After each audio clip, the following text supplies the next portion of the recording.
Hello guys, welcome back. Here is another cake dessert made with layers of sponge cake and fresh mangoes. This quick and easy mango dessert is known by different names including mango float, mango royale, and crema de mangga.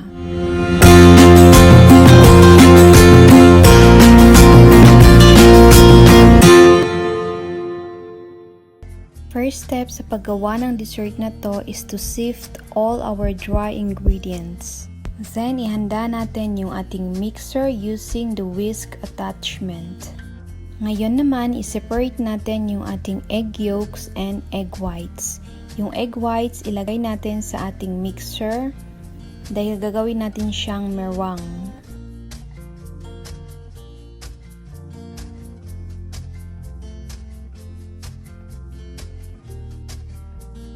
In a separate bowl, whisk egg yolk and mix the milk gradually while stirring.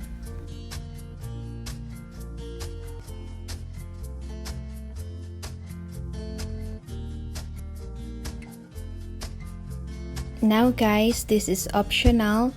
You can add in vanilla essence or skip. Ngayon naman guys, let's mix in our wet and dry ingredients, mixing it thoroughly.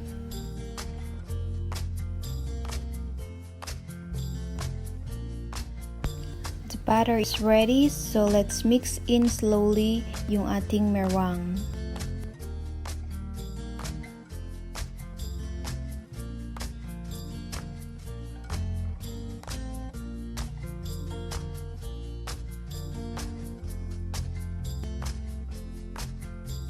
Now we're ready to bake. In a greased baking dish, i-pour natin yung ating butter and i-bake natin siya at 200 degrees for 15 to 20 minutes. Okay guys, so while waiting na ma-bake yung ating sponge cake, i-prepare na natin yung ating filling and toppings. So yung isang whole mango i-slice natin into cubes and another whole mango i-blend natin with whipping cream until smooth.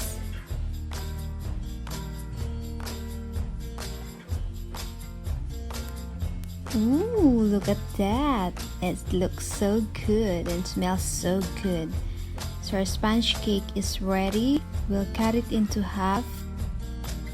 Then we'll evenly spread our mango cream until makover lahat yung ating sponge cake. And then, i-layer natin yung other half ng ating sponge cake. Then, we cover the whole sponge cake with our mango cream. Tsaka natin ilagay yung ating cubed mangoes. And here's our creamy, fruity mango royale. Yummy! Don't forget to subscribe, like, and share.